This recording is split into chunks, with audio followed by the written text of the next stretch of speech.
How's everybody doing? My name is Christian Wagner, and I'm the Militant Thomist.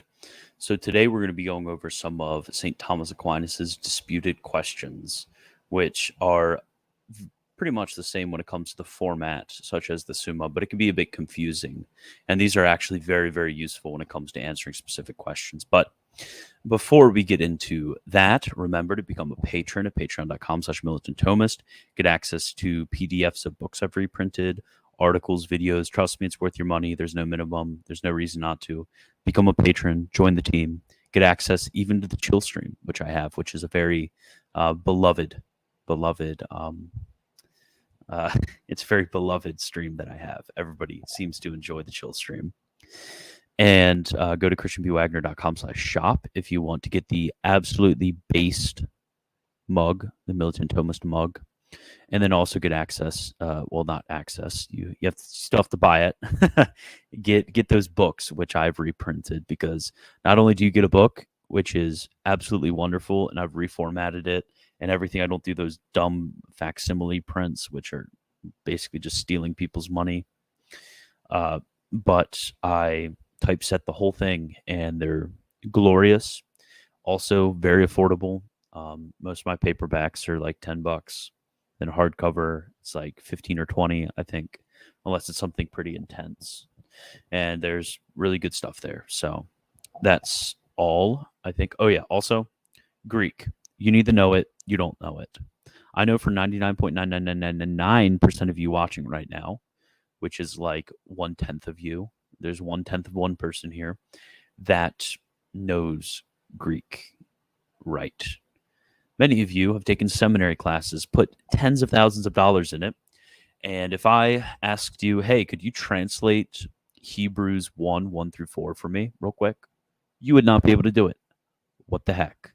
You spent all that money, you took all that time, and you cannot even translate 4 verses of New Testament Greek. But no shame. There is no shame in being bad at something. There's only shame in staying bad at something. So get better by using that natural method, which is found on fluentgreeknt.com, where they will provide a spaced repetition of certain verses in the New Testament to get you started reading Greek and to just absolutely snap those Greek skills right into order. It's really amazing tool, and I think that's about it. Use the code militant for 20% off. It's only, I think after the 20% off, it's like $12 a month. Like, come on, you're gonna shell out 10 grand for all your seminary Greek classes, but you won't give $10 a month to actually learn it. Like, come on, dude. Shame, disappointment in your imprudence.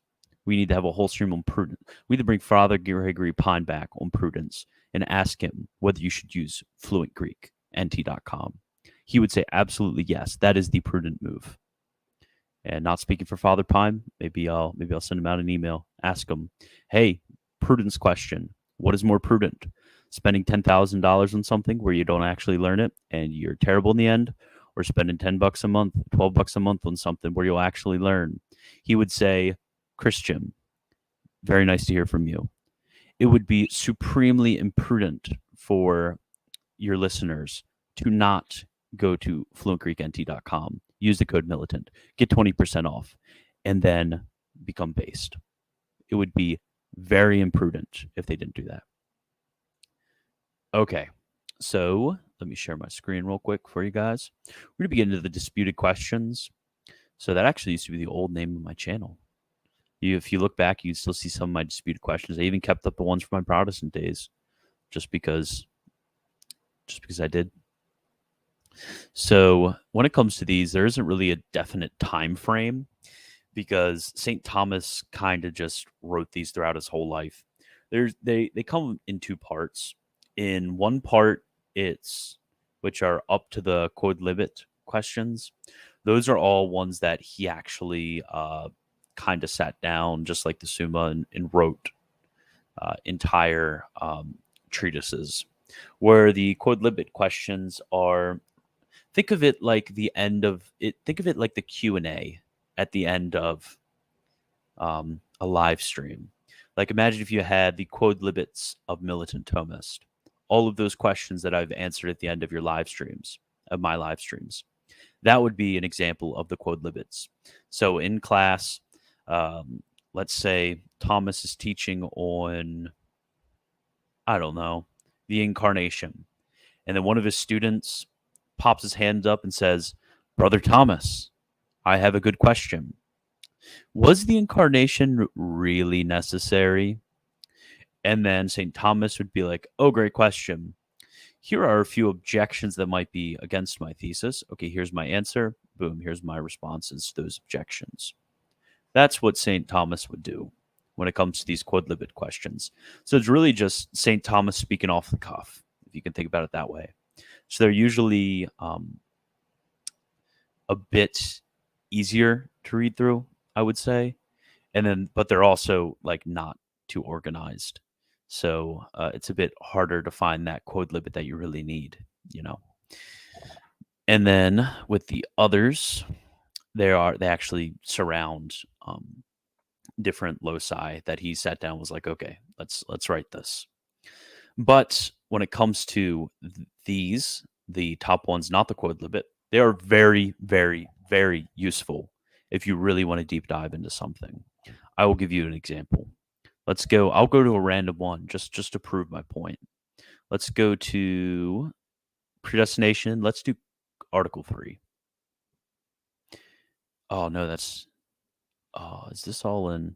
I forgot. Okay. Isidore. Let's go to De Veritate. So these are the questions on... Let's go back to predestination. Article 3. So this is going to be, is predestination certain? Now let's look at the difficulties. There are 1, 2, 3, 4, 5, 6, 7, 8, 9, 10. That is a heck of a lot more than you'll get in a Summa question. There is 14 in this one. Let's see. There's one. I've seen some with like 25 objections that he's answering. So St. Thomas, he goes intense when it comes to, he goes really off. And look, with the sed contras, he has 1, 2, 3, 4, 5 sed contras. His reply is paragraph after paragraph. When it comes to these, it is said that while the Summa was for beginners, the disputed questions are for masters. They are much more difficult. Okay, let's go back to Aquinas.cc. So these are very useful. So you'll get, and then these also aren't as organized as the other ones because they are kind of just random loci of covering the random questions. So you have truth, God's knowledge, ideas, the word, providence, predestination, and so on and so forth. And then you got a few of these. You got De Veritate. This is just named from the first one, by the way. These are kind of just random. Then you have De Potentia, which is generally on the power of God. I'd say they all surround that somewhat. You have De Anima, which is all on the human soul. So look at that. I think this is the one where I found like an insanely long one where it was like 25 objection. Look, objection 13A, objection 13B. What the heck? 18 objections. Yeah, these are pretty crazy. So if you want to know like literally everything about the soul, there you go. In painful detail. On spiritual creatures, there you go. On evil, look at all that. It just covers all the evils. So if you want to know how evil you are, there you go. Then on the virtues, this is actually a really good one. On the virtues, teach you to know everything about virtue. Great stuff. And then on the union of the incarnate word, I think this is, if I'm remembering correctly, this is very difficult too. 17 objections. Yeah, so those are his more formal disputed questions that he was actually sitting down and writing, and they can be very helpful if you're answering one of these questions because the Summa you'll get a maybe 3 or 4 objections. If you're getting to a wild one, there might be 7 or 8. I think I haven't seen any more than 8. I've seen only 1 sometimes when it comes to objections. They aren't too much in detail. And then you'll get maybe 4 or 5 paragraphs in the respondeo. You'll get one, maybe even I've seen 2, or I think maybe one time in there he does 3 when it comes to the said contras. But when it comes to the disputed questions, they're just massive, absolutely massive with these answers. Very difficult. It'll take you a bit to understand them, but very useful. But with the quod libets, you see it's just kind of random. You have random categories, and there are a lot of times the same categories on God, on angels, on men, on sacred scripture, on manual work. Yeah, it's just whatever people were asking during class, that's what he would be answering. So let's do on manual work. There's an interesting one. Look, only 2 articles. So whether to work with one hand is a precept. And while there might be a lot of objections and said contras, it is not super difficult to read because he is, oh my gosh, this is like a million paragraphs. It's not super difficult. At least that's been my experience. I haven't read all of the quod libet questions. And there's the, yeah, look, like this. Whether St. Benedict in the vision by which he saw the whole world saw the divine essence. Like absolutely random stuff. Yeah, this is more so what I'm talking about. 2 objections, one said contra, then a brief paragraph response. Very not, I guess this is kind of long. Yeah, but just absolutely random questions are being asked. Okay, and I think that is about all when it comes to the disputed questions. But they, remember, very, very helpful. If you're going to be if you're going to write something about St. Thomas or you're going to do research in one area, you're going to first obviously look in the Summa, find the cross references in the commentary and the sentences. There's usually a cross reference. Sometimes there's a cross reference in the Summa Contra Gentiles, but if you can find something in the disputed questions that deals with that question you have from St. Thomas, golden, absolutely golden. He's basically going to say the same thing that he said in the Summa, but he's just going to go over it in autistic detail, like very insanely fine detail. It's just amazing. St. Thomas was a super genius. Okay, that is all I have for you. Super pumped. It's probably the time this is posting, less than a week until I'll be back. Very excited to come back.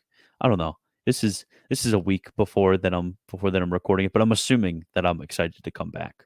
So that's why I'm speaking with so much presumption. So thank you guys.